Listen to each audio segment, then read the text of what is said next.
আসসালামু আলাইকুম প্রিয় দর্শক, কেমন আছেন সবাই? আশা করি সবাই ভালো আছেন। আজকে চলে আসলাম নতুন একটা দিনে নতুন একটা ভিডিও নিয়ে। স্ক্রিনে যে ভেড়াগুলো দেখতাছেন, আজকে ভেড়ার সম্বন্ধে কিছু কথা বলবো।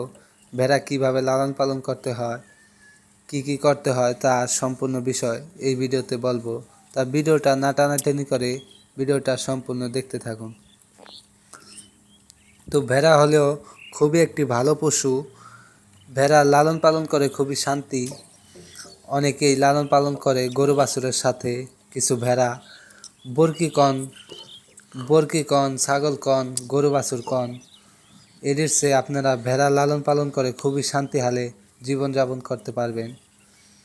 ভেড়া হলো খুবই ভালো একটি প্রাণী। ভেড়া আপনার বেশি খাটনি হবে না, পরিশ্রম হবে না।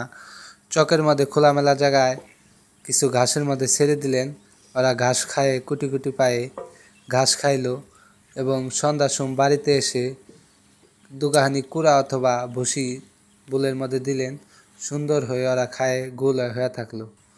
চকের মধ্যে একটু হাটে খাওয়ালেন ভেড়া, এবং মেঘ বৃষ্টির মধ্যেও ভেড়া বরকি ভিজলে কোনো সমস্যা হয় না।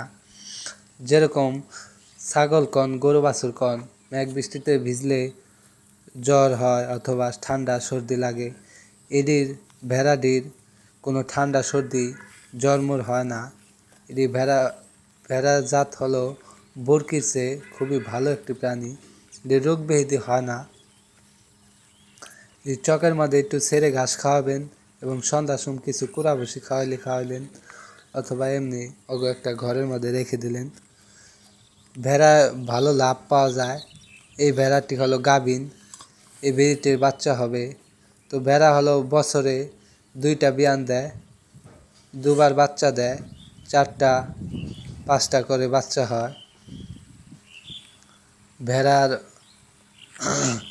যদি আপনারা লালন পালন করতে চান, খুবই লাভের একটি প্রাণী।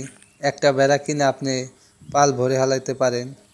তো আবার দেখা হবে নতুন কোনো ভিডিওতে। সেই পর্যন্ত ভালো থাকবেন, সুস্থ থাকবেন এবং আমার চ্যানেলটার সাথেই থাকবেন। ধন্যবাদ।